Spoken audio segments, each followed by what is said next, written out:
Oh, hey, what's up, everyone? Nick the Note Guy here. Super excited for another. This is the short version of the Deal or No Deal Live. So this is going to be less than 10 minutes. I got my timer in the corner. Mark this out. I'm going to show you how we're going to make over $100,000 on one deal, and I'm just going to break it down at a real high level. If you want to see the more expanded version of this, go back in. I think it's episode 701. I can't remember the property. I think it's Meadow Creek. We do a whole full-blown hour overview on every little thing, on changing numbers and stuff.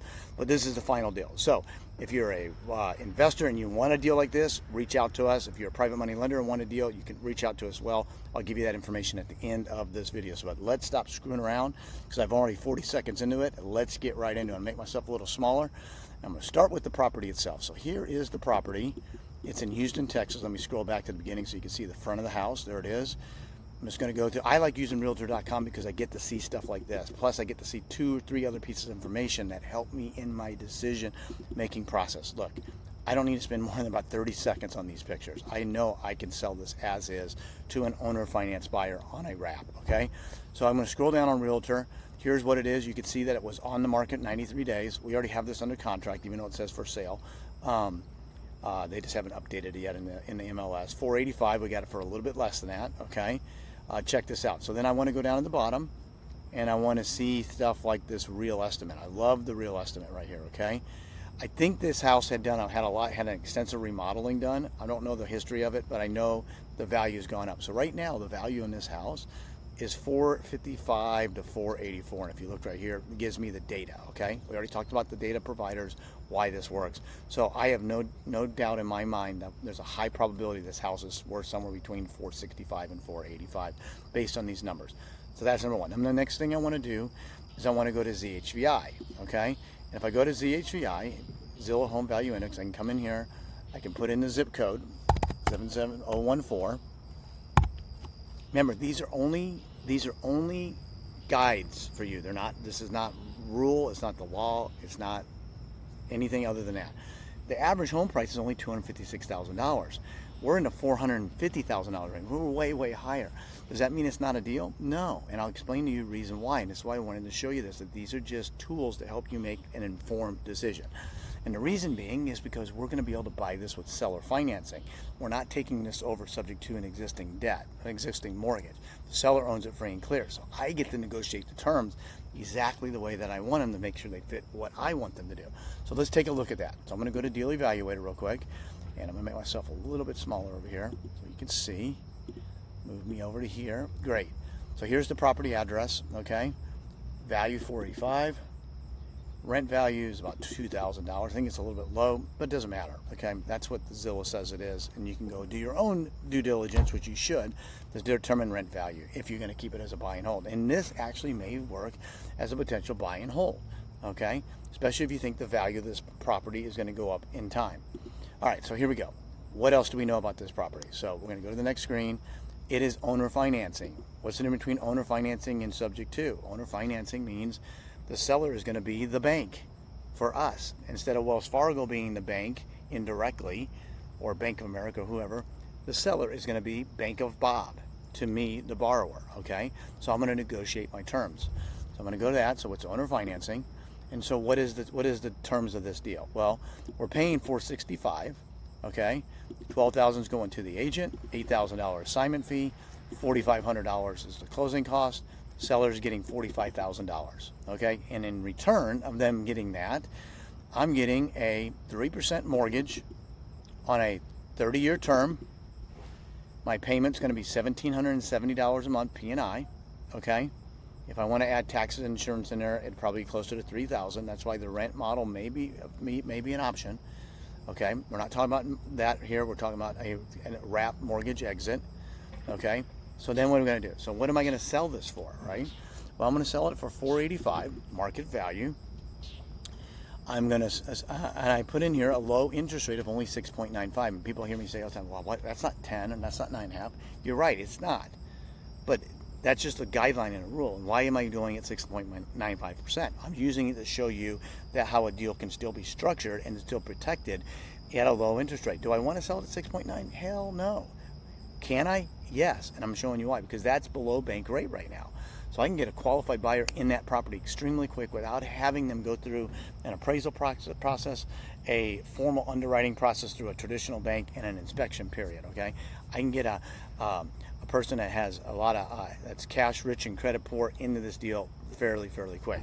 So my payment's going to be $28.89. Okay, well, now that we know that, now what do we need to know? We got to know how we're going to fund this deal. Okay, so if you're a private money lender, pay attention here.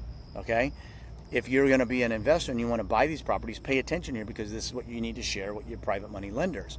This is super important. Okay, so I have a couple options here. I could potentially get the seller to carry the whole thing, and then I don't even need private money, but I couldn't. He wants some cash, he's buying an RV or whatever he's doing, and that's fine. The deals work.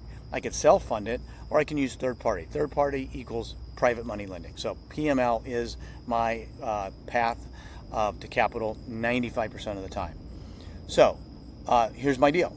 And I can promise you, I can post this and I will have this thing funded within several of hours, with multiple people probably competing over this deal. So in this model right now, I am looking for $69,500. Now, guys, this is super important. Private money lenders, super important. I typically talk about 16 to 18% gap funding, but that's second lien position.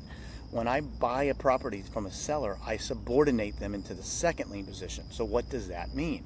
It just means that I'm going to put my $69,500 lien above the note that they're carrying back to me. Why is that important? Well, if you're a lender or a note buyer, you're going to basically, well, let me ask the question. Who would want to lend $69,500 secured against a $485,000 property? Everybody.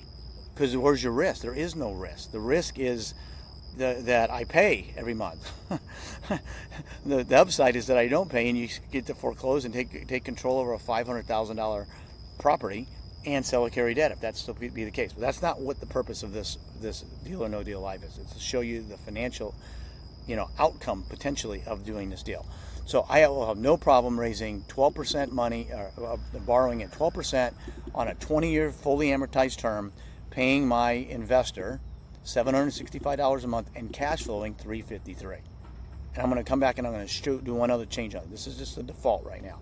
So if I do this model, okay, let's get to the summary. I'm going to be netting while my gap funding, which is the term of the note. Okay, so this is for the full term, because 240 months, the game's over, because I got to pay off my seller because there's a balloon. It's a 360-month term. Now, could I change that to 240? We're going to check that here in a second. But I want to get through this first so I can cut it off, and then we'll go to the bonus section. Here's my cash is 1118. If I go to here, my 240-month total profit payout is 165. So let me show you something. My cash flow is not that, it's okay. My later is okay, but the total profit on this deal, 165 over 240 months. But I have little to no risk, because my seller is the bank, not Wells Fargo. Huge advantage. So now let's say I can make this deal a little bit better. So that took 8 minutes and 22 seconds. So the cash now, $14,550. Cash flow, $84,000. Cash later, $66,000 on 240 months. So now if I was to divide this out by 120, which is my typical term, it doesn't look so attractive. Okay, but I can control the narrative on this deal. I can control this property for 500 years if I want. It's not for this call, but I can show it. It's what the Academy does. Super important to understand all the ways to structure these deals. That's why our team is there to support you guys on these deals. It's the deal after the deal. And if you don't understand what that means, you need to get educated so you can learn the inner workings of these types of transactions. So I'm going to go back to 240 because I'm modeling this for 240, but there's a couple other things that I need to show you. Okay, number one, property purchase. Let's just say I know I got all that cash flow. I don't want it. So what if I change this down to 240 months, and I change this term to 240? Okay, we were at 160 before, but let me just show you this again real quick. Okay, that goes up. Acquisition funding. Go back over here. It's 240. I'm going to solve this again. I'm negative 205. Not a great deal, but let's just show you what the financial impact is on this. Okay, and then we're going to wrap this up. goes all the way to $214,000. Okay, my negative cash flowing a little bit. So maybe I don't want to negative cash flow it. Okay, so maybe I got to come back in and I got to go back over here a little bit, and maybe I do this at 300 payments. Let's do 300 and 300. Let me solve this again. Hey, how are you? Go back to private funding, third party. I'm just trying to get the cash neutral here. So solve this. Now it's at there. There. Let's see what this is. I can optimize this deal out, and boom, it goes all the way up to $184 because what I'm doing is I'm deferring my cash flow to the end for cash later. Do I want to do that? Maybe. Do I want to take the cash flow? It just depends on where this fits in my portfolio. So hope you find value in that. One last thing I want to show you. Make sure you go to nickthenoteguy.com. This is where all the resources are. What's up? I'm just recording right now, and you just had to interrupt it. You said hello to me first. I did say hello to you. This is Doug, the financial advisor. I didn't say anything. Hey, if you guys need any good financial advice, reach out to Doug. Look at that website. Hey, so don't be speaking at myself, man. There's Doug looking at my stuff. I look good, don't I? There you go. So go down the bottom, check this out. Here's all our links. Come and do it. Here's the deal. Talk to you guys later. See ya.